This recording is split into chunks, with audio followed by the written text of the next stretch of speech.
pouco mais exigente. Tudo bem? Ok.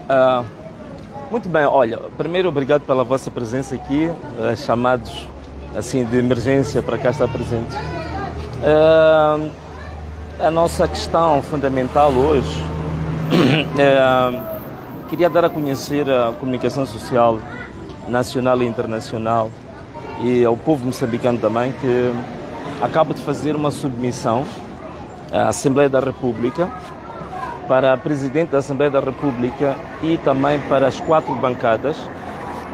Esta é um ofício em que sucintamente solicitamos à Presidente da Assembleia da República tomar todas as diligências regimentais e procedimentais para se criar uma comissão parlamentar de inquérito para averiguar a probidade da gestão do Fundo Nacional de Desenvolvimento Sustentável, cujo derivado mais conhecido é o sustento.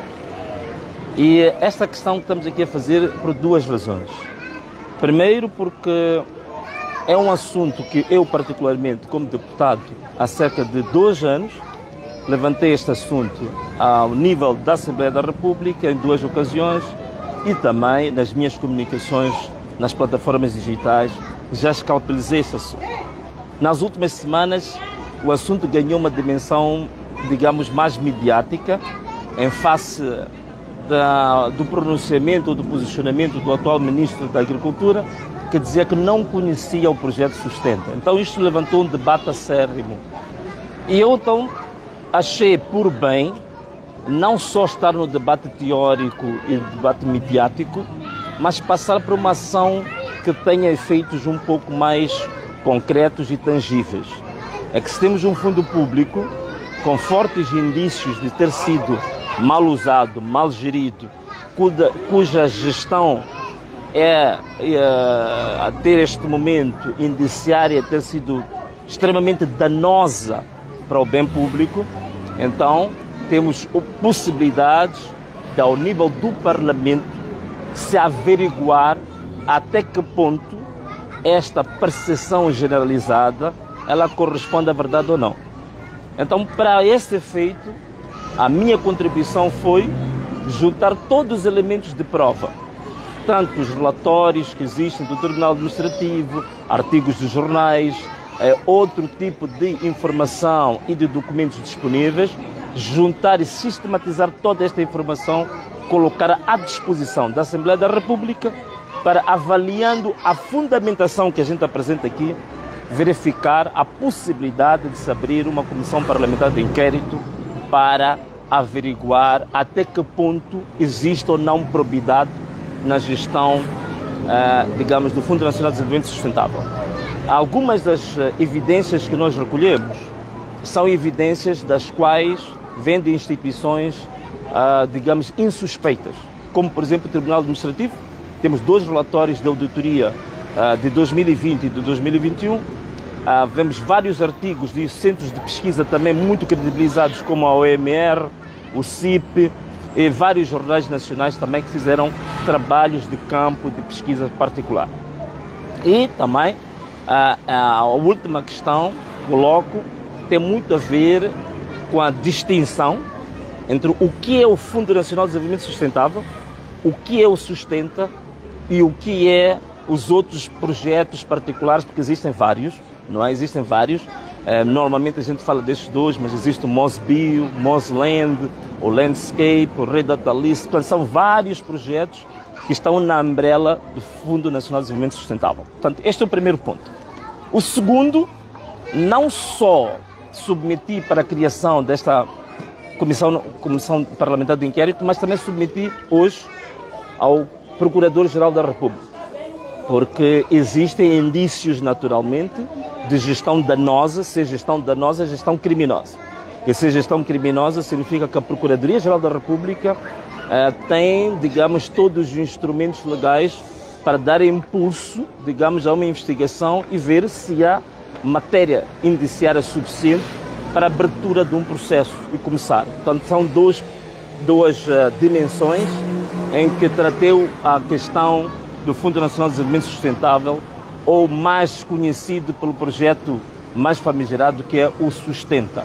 Portanto, esta que era a questão que eu queria partilhar convosco, no sentido de que também é uma componente didática para o povo moçambicano, porque a Constituição da República, no seu artigo 182, define que quem tem iniciativa de lei só são apenas as unidades da Assembleia da República, como as bancadas parlamentares, os deputados, digamos também, penso que a Comissão Permanente. Então são exclusivamente órgãos da Assembleia da República. Fora da Assembleia da República, só cabe iniciativa legal a quem? A Presidência da República e ao Governo. Então significa que o cidadão comum, a sociedade civil, o outro tipo de quadrantes da sociedade não tem cobertura constitucional para apresentar uma iniciativa de lei. Mas mesmo com esta situação, é possível, usando a questão do interesse nacional, nós apelarmos àqueles que têm a cobertura constitucional para apresentar a iniciativa de lei, para, mediante a nossa proposta, adotarem a nossa proposta e tornarem um projeto da Assembleia da República para ser debatido ao nível do plenário. Portanto, tem a função didática, de um lado, para a sociedade moçambicana, e, por outro lado, também tem a obrigação que todos nós temos, que notando e tendo informação de qualquer aspecto em que há gestão danosa do bem público, dos fundos públicos, podermos agir e usarmos todas as energias à nossa disposição para ver responsabilização e clarificação disso. Por último, dentro de mais ou menos 2 horas, vou a um simpósio do CIP. Hoje o CIP faz 20 anos, então temos um simpósio e esta matéria também vai ser objeto da apresentação que eu vou fazer no simpósio, no sentido de que é um exemplo concreto de como é que nós poderemos usar mecanismos alternativos para fortalecer a capacidade de nós próprios fazermos parte da transparência, da lisura, da gestão dos bens públicos e, neste caso, de um fundo público. Não é? Muito obrigado. Não foi o primeiro procedimento que fez, já submeteu vários recursos até nas instâncias de justiça e nunca tiveram pernas para andar. Será que desta vez haverá resposta? Olha, a minha obrigação como cidadão é dar um passo em frente, é dar um pouco do meu suor, do meu litro, como se costuma dizer. Depois, há outra questão que é importante. Temos a sociedade civil, temos também a comunicação social, os jornalistas, todos nós de mãos dadas temos que fazer pressão. Portanto, este projeto não é um projeto do Venâncio. Este projeto é um projeto nacional e o que está em causa é o bem nacional, é o bem público, são valores nobres da nossa pátria. Então significa que eu aproveito também convocar a própria comunicação social para fazer acompanhamento deste caso e fazer pressão às instituições que devem tomar a decisão para que este caso não caia em letra morta, né? Apenas Mariana, é difícil falar contigo nos últimos dias, mas vamos aproveitar a ocasião.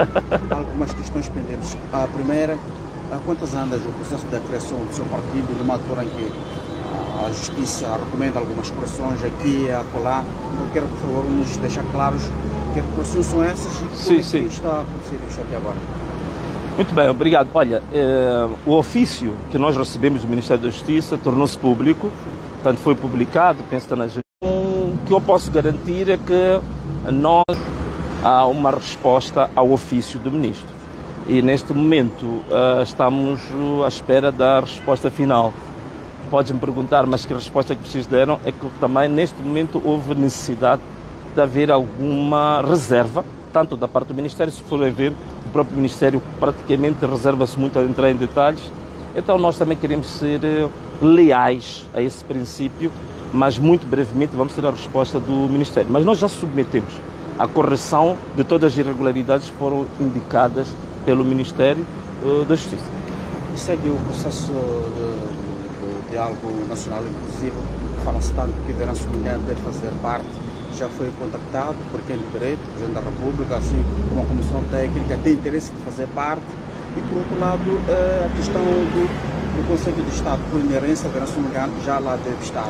Já foi contactado, convidado pelo Presidente da República ou outras partes interessadas nesse processo?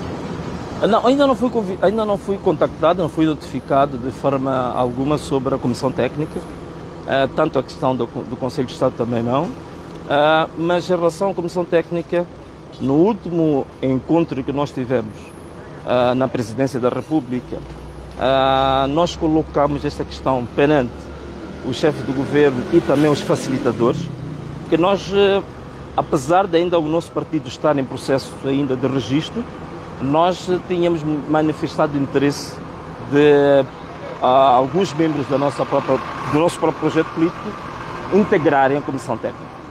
Esta pretensão nossa foi acolhida, mas sobre a condição de ouvir os partidos que já estão integrados. Como a plataforma era partidária, disseram que, bom, em respeito ao critério partidário que foi usado, temos que consultar os partidos se estão de acordo ou não. Então nós, até este momento, nós não temos ainda resposta relativamente à pretensão de participar, mas nós temos interesse em participar.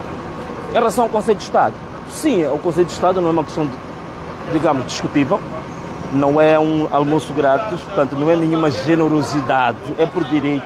Portanto, a Constituição da República que dá esse direito.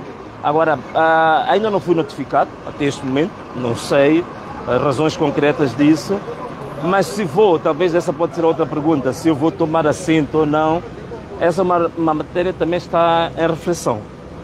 Há quem diz, há juristas que dizem que não é preciso tomar assento, porque se já vê na Constituição a entrada é imediata. É como aquilo que em informática chama-se de o default, né? Quer dizer, há daquelas operações que elas já existem por si só. Quando você compra um celular, já sabe que em princípio ele já vem com software. Portanto, já não precisa de comprar o software para o celular, ele já está lá. Então, em princípio, a partir do momento que a própria Constituição da República coloca isso como a posição por inerência de funções, significa que não depende da vontade particular de ninguém. Depende apenas do visado, de ir tomar assento ou não. Há quem defende essa posição, mas há quem diz que não, tem que se formalmente tomar posse, assinar o termo de posse. Mas de uma forma ou de outra, é uma matéria também em reflexão, é uma matéria que a nível do nosso projeto político estamos a discutir isso já desde ontem.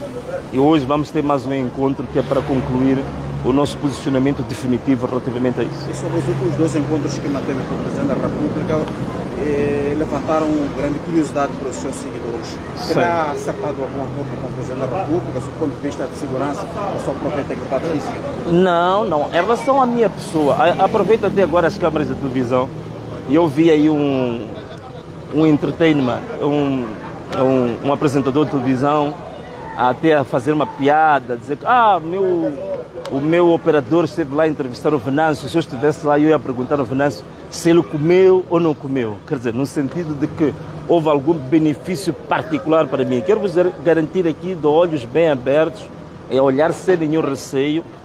Eu não pedi e não exigi e nem vou exigir nenhum benefício particular à minha pessoa. Seja em matéria de segurança, seja em matéria financeira, seja em matéria econômica, seja em matéria de qualquer benefício material ou de qualquer outra forma. Não tenho interesse nenhum em benefícios particulares. Agora, o que eu pedi, o que nós colocamos, o que foi acordado, é haver celeridade no processo da amnistia relativamente às pessoas que estão detidas, são mais ou menos 4.000 pessoas. Tem que haver celeridade na instrução ao Serviço Nacional de Saúde, que é um serviço público, para se garantir tratamento médico e medicamentoso gratuito a todas as pessoas que foram feridas durante o processo das manifestações. São mais ou menos 2.000 pessoas. E também garantir compensação às famílias que perderam os seus garantes de sustento. Portanto, há muitas famílias que perderam pai, que garantia o sustento da casa. É preciso, isso é uma obrigação do Estado, nós entendemos que é uma obrigação do Estado compensar essas famílias que se encontram nessa situação. E, por último, talvez possa dizer que também essa situação que nós tivemos aqui a levantar, que é exatamente passos concretos para o tal aspecto inclusivo do debate, do diálogo. Então, o aspecto inclusivo do diálogo significa integrar a parte do projeto político do Venâncio Mondlane. Portanto, é basicamente isto que nós discutimos no outro dia.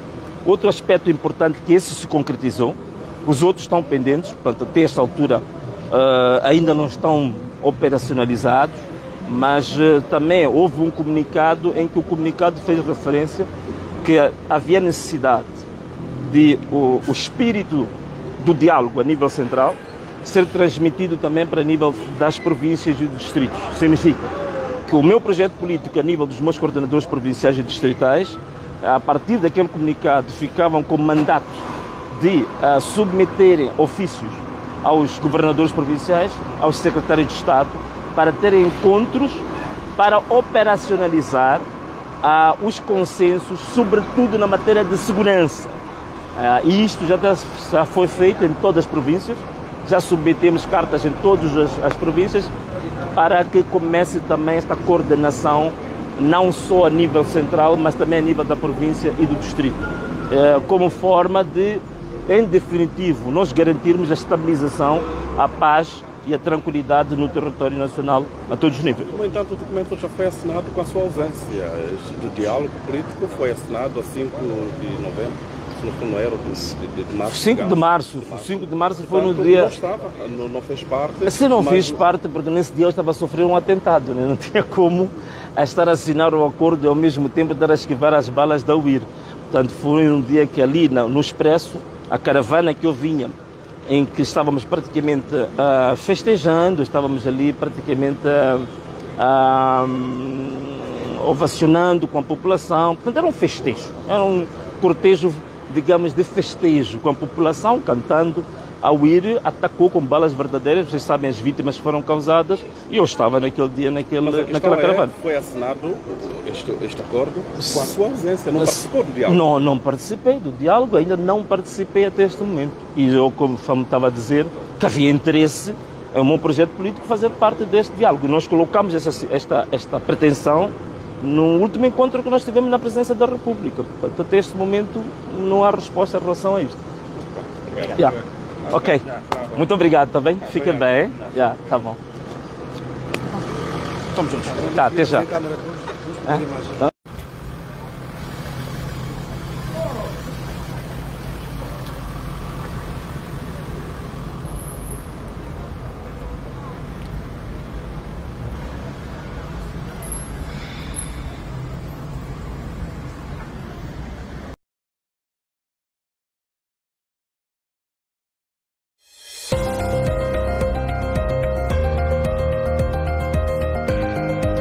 Administrador do distrito de Malema apela à denúncia de casos de assédio sexual e uniões prematuras nas escolas e comunidades.